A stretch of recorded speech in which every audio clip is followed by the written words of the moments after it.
बनवा में लकड़िया बीने गईनी ए भोला जी। बनवा में लकड़िया बीन गईनी ए भोला जी।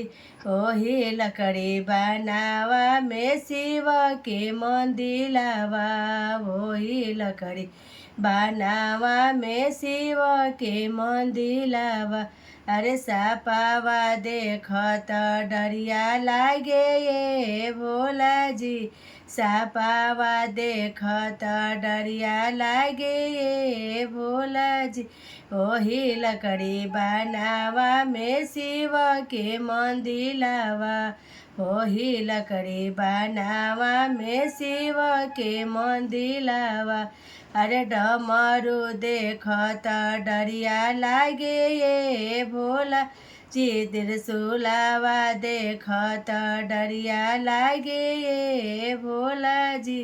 बनवा में लकड़िया बीने गईनी ए भोला जी। बनवा में लकड़िया बीने